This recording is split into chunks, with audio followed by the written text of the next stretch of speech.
Salam, Horas, Menjua-jua, Yahoo.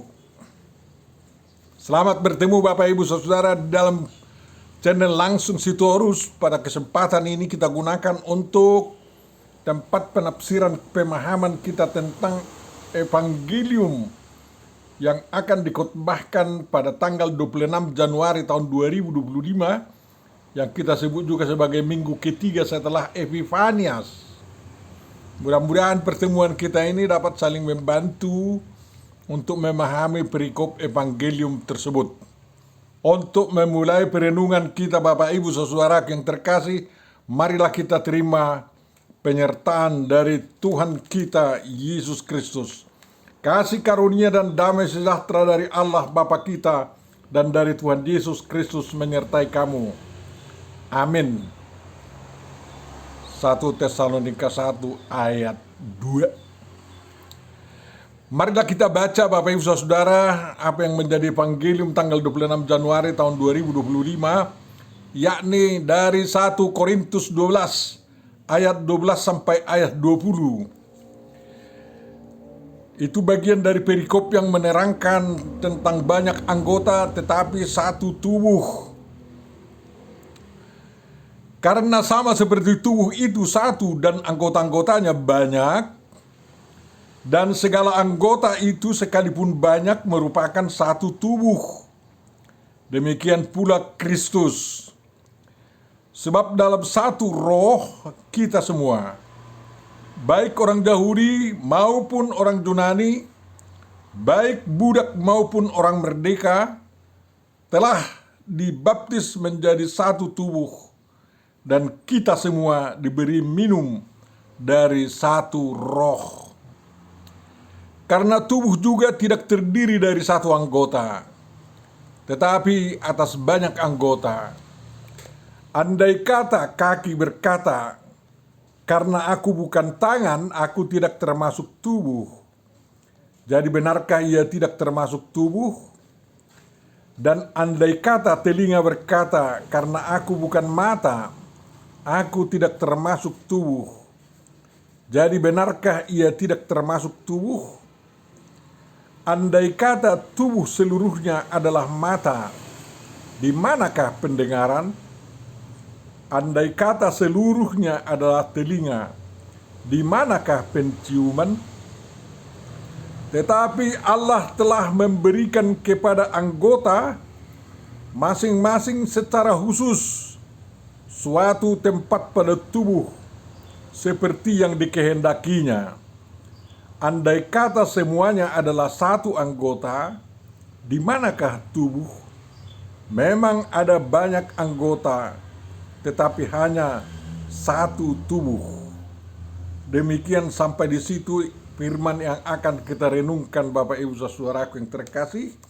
Dan memang ayat 21 sampai ayat 31 menjelaskan tentang kesatuan daripada tubuh Kristus tersebut.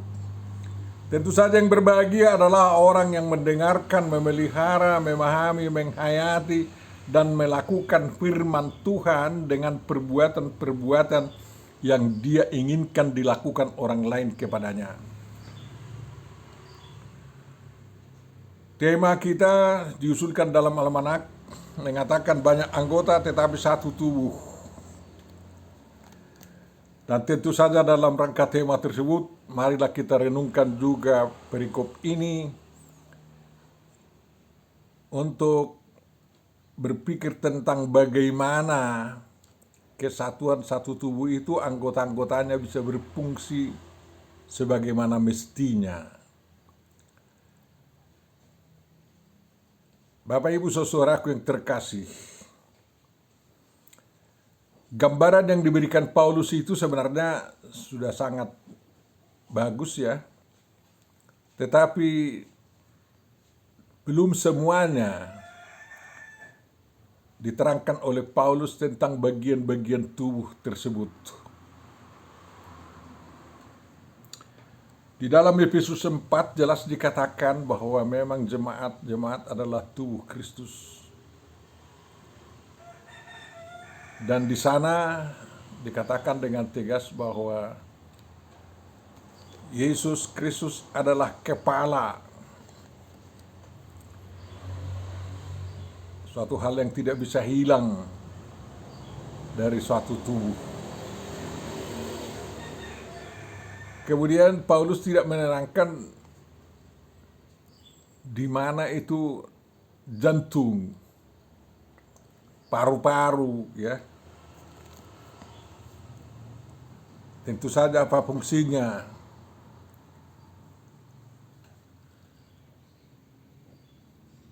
Selain itu, dia tidak terangkan bagaimana tentang hati, kemudian pikiran, dan roh manusia. Sebenarnya untuk memikirkan tentang kesatuan tubuh dan anggota-anggotanya sebagai tubuh Kristus, tidak bisa terlepas dari hal-hal yang tidak bisa hilang tersebut. Karena apa? Satu lagi yang tidak diterangkan di sana adalah tentang darah. Karena apapun kita bicarakan tentang bagian-bagian atau anggota-anggota tubuh ini, walaupun bersatu, kalau tidak ada darah yang hidup, tubuh itu tubuh yang mati, mayat, dan sebaiknya dikuburkan aja, tak ada gunanya lagi itu. Jadi darah, roh, ya, jantung, hati, paru-paru, otak, atau pikiran belum disinggung oleh Paulus dalam menjelaskan tentang kesatuan tubuh dan apa itu, ya, tubuh Kristus atau tubuh manusia pada umumnya. Jadi ada hal-hal yang tidak bisa hilang dan harus bekerja dalam tubuh itu, barulah anggota-anggota tubuh itu bisa berfungsi dengan baik. Ya, jadi biasanya ada panca indera, ya, hidung, mata, telinga, lidah atau mulut, dan kulit. Semuanya punya fungsi masing-masing. Banyak orang yang mengatakan bahwa biarlah bagian-bagian tubuh itu tidak membanggakan diri masing-masing terhadap bagian tubuh yang lain. Ya, bagaimana bisa mulut membanggakan diri terhadap mata? Paulus mengatakan kalau saya mata tidak bagian dari tubuh, itu hanya sebagai gambaran ketidakbersamaan itu. Tapi setiap bagian tubuh itu punya fungsi masing-masing. Dan mereka harus dibanggakan juga sesuai dengan fungsi masing-masing. Dan difungsikan sesuai dengan fungsinya. Ada tupoksinya kan. Tugas pokok dan fungsi di sana. Jadi kalau mata bekerja sebagai mata, tidak kesombongan itu. Kalau hidung bekerja sebagai hidung, tidak kesombongan itu. Dan demikian juga tangan bekerja sebagai tangan, tidak kesombongan, dan kaki sebagai kaki, tidak kesombongan. Ya, yang penting sekarang dipikirkan dalam kesatuan tubuh itu, yang juga gambaran dari tubuh Kristus. Jangan sampai ada bagian tubuh itu yang dimutilasi atau memutilasi diri sendiri. Memang ada sekarang laboratorium yang menyimpan bagian-bagian tubuh yang dimutilasi. Jadi potong tangannya, diawetkan di laboratorium sana, sehingga bisa lagi dicangkokkan, entah 10 tahun mendatang dicangkokkan lagi pada orang yang membutuhkan. Ya, kalau kayak gitu kegunaan daripada tubuh kita, susah lah ya. Jadi selagi masih utuh, mereka harus difungsikan sebagaimana mestinya. Kalau ada tubuh seseorang tidak memfungsikan bagian-bagian tubuhnya secara normal sesuai dengan tupoksinya, itu berarti orangnya sakit. Jadi kalau ada yang stroke, tangannya tidak bisa lagi digerakkan, itu sakit kan. Jadi tidak bisa lagi tangannya ini difungsikan misalnya ya. Atau mulutnya stroke, mulutnya gini, katanya. Jadi harus dijaga kesehatan. Ya, Tuhan menciptakan kita sempurna dan perlu kita ketahui hal-hal yang tidak bisa hilang itu yang harus dijaga, jangan hilang. Tapi kalau memang tangan hilang masih bisa orang hidup kok. Ya. Kalau satu daun telinga itu dipotong masih hidup, tapi Tuhan Yesus ingin agar telinga Maltus yang ditebas oleh Petrus itu harus berfungsi lagi, maka dikembalikan. Demikian juga yang hal-hal lainnya. Maka harus diurus agar sehat. Jadi tangan tidak bisa dilarang oleh kaki mengerjakan tugasnya.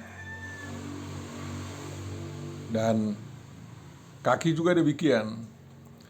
Tapi satu hal yang harus kita renungkan di sini, kalau ada bagian tubuh yang tidak beres, tidak bisa dijalani oleh darah, mampuslah dia, susah lihat, sakit itu pasti.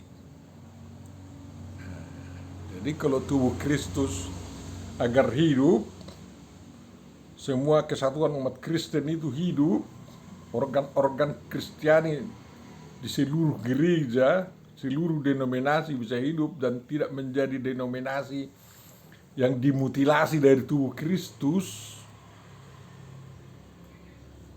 Setiap umat Kristen itu harus mau makan dan minum darah Kristus, mengalirkan darah Kristus di dalam semua bagian-bagian tubuh Kristus itu. Jadi kalau setiap denominasi melihat dirinya sebagai bagian dari tubuh Kristus, entah itu Katolik, Protestan, Pentakosta, Karismatik, Adventis dan lain-lain, setiap denominasi itu, setiap sekte itu, setiap kumpulan Kristen itu harus mau mengalirkan darah Kristus di dalam diri masing-masing. Dengan sendirinya akan nanti hidup itu. Dan makan tubuh Kristus, ya. Jadi perjamuan kudus itu jangan dibuat menjadi alat memutilasi orang Kristen satu sama lain. Sangat disayangkan setelah berbeda denominasi tidak perlu lagi merayakan perjamuan kudus bersama. Ya masih untunglah kalau memang tidak berkelahi gara-gara pemahaman yang berbeda. Ada yang transubstansiasi, konsubstansiasi, ada yang hanya sebagai simbol saja katanya itu perjamuan, benda-benda perjamuan kudus itu. Sehingga orang tidak mau bersama-sama lagi menikmati makna daripada tubuh dan darah Kristus. Bukan Kristus yang salah, kamu yang salah. Kok Kristen-Kristen yang sok tak jago itu yang salah. Tetapi kalau semua mengatakan perjamuan kudus yang bagaimanapun dilakukan di dalam kekudusan dan kesucian, agak caranya berbeda-beda, tapi Kristus yang melayankan, bukan pendeta pastor yang melayankan, Kristus sendiri yang melayankan perjamuan kudusnya, dan semua orang yang menyambutnya, memahami dan menghayati dan memasukkan di dalamnya maknanya daripada aliran darah Kristus dan makna daripada tubuh Kristus itu, mereka pasti terus berdamai sejahtera, saling berangkulan, ya, bertopang bergandengan tangan. Jadi dari tubuh tidak bisa hilang darah, tidak bisa mati darah itu, tidak bisa biku, harus mengalir normal, ya, sehingga otak berjalan. Paulus mengatakan bahwa kita ini dijalin dengan kuasa roh, ya. Kita diminumkan dari satu roh katanya. Baguslah itu. Jadi kita punya roh yang satu, masing-masing punya roh masing-masing, ya. Tapi kalau semua roh tubuh kita itu betul-betul bersandar, bergantung kepada arahan Roh Kudus Tuhan, maka kesatuan tubuh Kristus itu sangat terjalin dengan bagus. Tidak ada yang gila-gilaan, roh-roh kesetanan dan lain-lain. Ya, tidak ada yang mengatakan akulah yang hebat karena aku bicara roh, berbahasa lidah dan lain-lain. Enggak. Semuanya itu yang dikaruniakan Roh Kudus kepada setiap orang, entah dia diam, entah dia berkata-kata, entah dia apa, semuanya harus menumbuhkan ke arah kepala, yaitu kepada Kristus Yesus. Kalau dengan demikian kesatuan roh bisa berjalan, dan roh yang satu itu benar-benar dinikmati dan disambut oleh setiap orang pengikut Kristus untuk mengarahkan pertumbuhan setiap denominasi, setiap pribadi Kristen itu memuliakan Tuhan. Dan persekutuan dengan demikian tidak sulit dikoordinasi. Persekutuan akan terjalin dengan bagus. Tidak ada yang merasa jijik terhadap sesamanya Kristen walaupun berbeda sekte, berbeda aliran dan lain-lain. Ya, kita ini teologi kita jadikan sebagai mutilasi kita masing-masing. Ya, kita coba awetkan tubuh kita yang dimutilasi, tubuh Kristus yang dimutilasi itu di dalam laboratorium yang kita namakan denominasi gereja kita. Ya, padahal sebenarnya sudah menuju kematian semua. Ya, kematian apa? Karena orang semakin tidak percaya dengan perpecahan-perpecahan kita ini. Ya, tidak disalahkan banyak denominasi, tetapi pergunakanlah denominasimu untuk saling merangkul. Kalau kau lihat kau menjadi tangan Kristus, semua menjadi tangan Kristus, bukan tangan untuk saling menggaromak, untuk saling cakar-cakaran, bukan. Tirulah orang yang penari itu ya. Ada 10 orang menari, baris 10 ke depan, ke belakang. Hanya satu orang wajahnya yang nampak, tapi tangannya bisa bergerak begini serempak kan kayak gitu. Nampak 20 tangan di belakang. Tidak pernah cakar-cakaran tangan penari tersebut. Hanya satu aja yang nampak. Ahlinya kameramen itu. Agar tidak nampak wajah di belakang. Kan kayak gitu. Makanya entah 1.000.000 tangan Kristus pun masih kurang itu sebenarnya satu wajah. Satu kepala. Semuanya bekerja untuk meraih orang menjadi pengikut Kristus. Jadi jangan paksakan semua menjadi tangan atau menjadi apa ya, satu tangan. Biarlah bermiliar tangan Kristus, tetapi semuanya tangan kerjasama, tangan bersalaman, tangan damai sejahtera, dan tangan meraih orang menjadi pengikut Kristus. Kan kayak gitu. Hanya satu kepala. Kepala itu pun tidak boleh hilang, ya. Kepala gereja, kepala jemaat, semua Kristen mengatakan kepala kami adalah Kristus. Tapi anehnya, perintah Kristus tidak dijalankan bersama. Bisa berbeda pemahaman tapi dijalankan bersama. Apa inti otak Kristus yang kepala itu? Kasih Tuhan Allahmu dengan segenap-segenap. Kasih sesamamu seperti dirimu sendiri. Berbuat kepada orang lain seperti engkau kehendaki dilakukan orang lain kepada Tuhan. Itu inti utama daripada kepala gereja itu, yang mengkomando kita, dan kita diberi kemerdekaan untuk menjabarkannya. Tetapi sekarang itu kasih tidak sampai lagi. Janganlah, cobalah perhatikan itu. Sehingga terjadi kemunduran penginjilan oleh karena tubuh Kristus yang kita kenal di dunia sekarang banyak memutilasi diri sendiri oleh karena teologianya sendiri, oleh karena gengsinya sendiri, oleh karena sentimennya terhadap orang lain. Hapus semua sentimen itu. Mari saling merangkul, saling melekatkan diri kepada Kristus, ya. Sehingga terbangunlah suatu tubuh yang luar biasa yang tidak tergoyahkan oleh siapapun.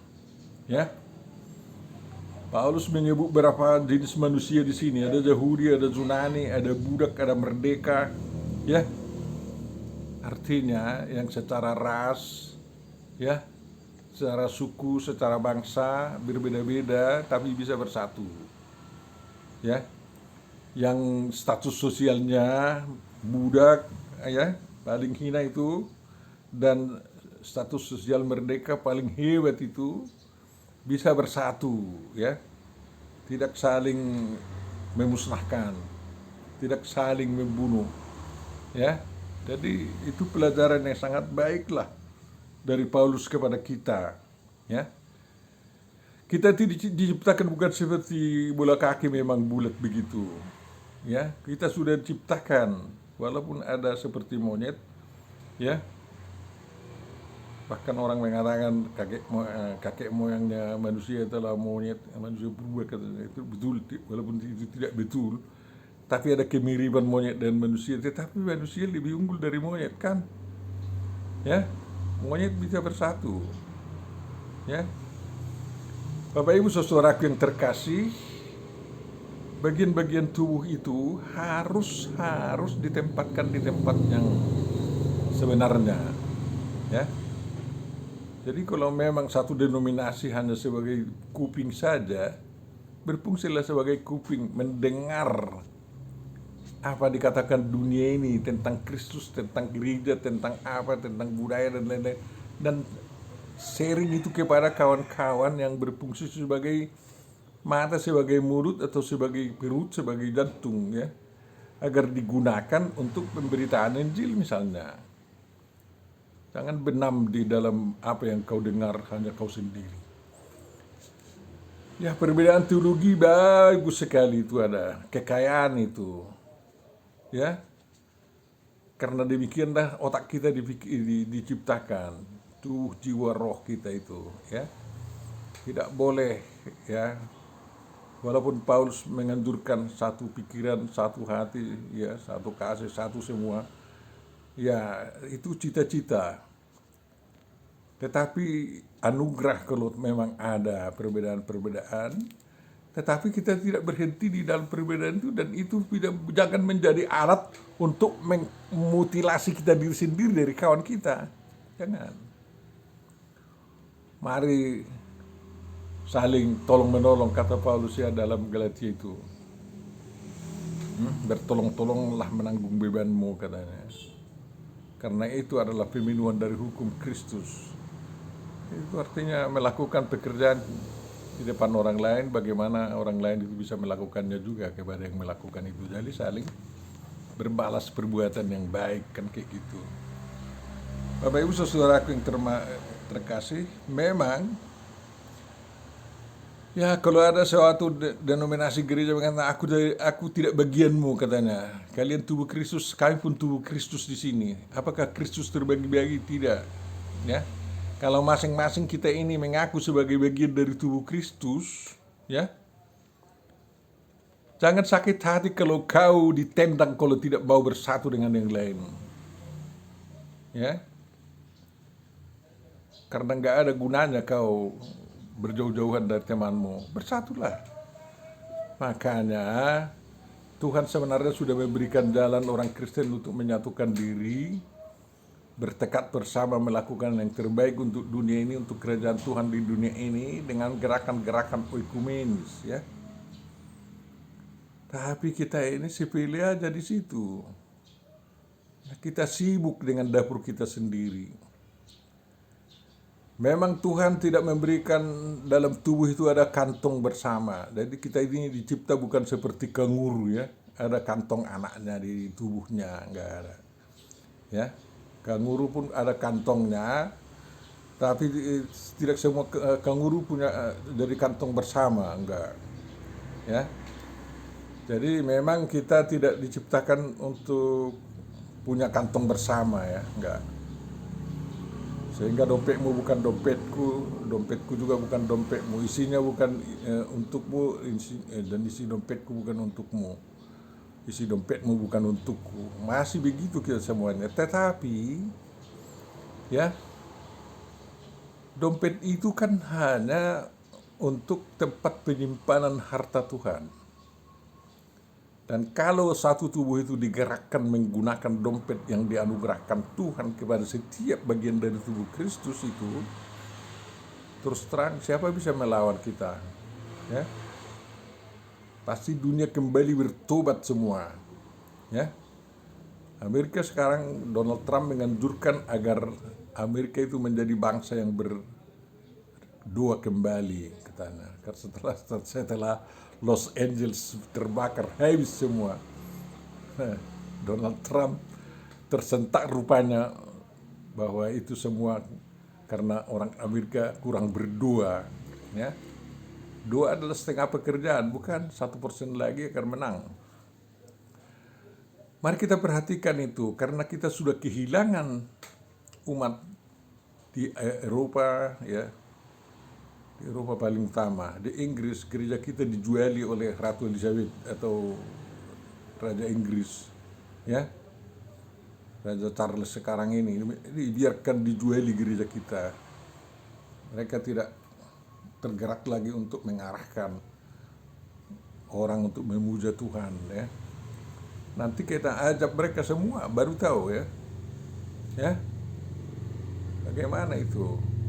Justru kehidupan kekristenan di negara komunis sudah semakin lebih bagus daripada negara merdeka yang di Eropa sana, bukan? Ngeri juga itu. Makanya kesatuan dan tubuh Kristus itu untuk membangun ekonomi dunia, untuk membangun kesatuan umat manusia, harus segera bergerak, bekerja. Karena ternyata PBB tidak berhasil lagi mempersatukan dunia ini, sudah memecah-mecah. Ya. Sekarang ini ada BRICS, ya. Ada blok Eropa, ada blok Amerika, ada blok Afrika, ada OPEC dan lain-lain, ya. Organisasi Islam sedunia ada, semua itu terbagi-bagi dan memecah dunia itu. Diharapkan sebenarnya hanya kekristenan kita yang bisa memberikan contoh persatuan kepada seluruh dunia ini. Tapi sangat disayangkan, kita hampir gagal menunjukkan itu. Suka kita berkelahi aja, ya. Kesukaan kita berpisah aja daripada pusing kepala katanya. Itu artinya bukan murid Kristus yang sejati, Bapak Ibu Saudara-saudara terkasih.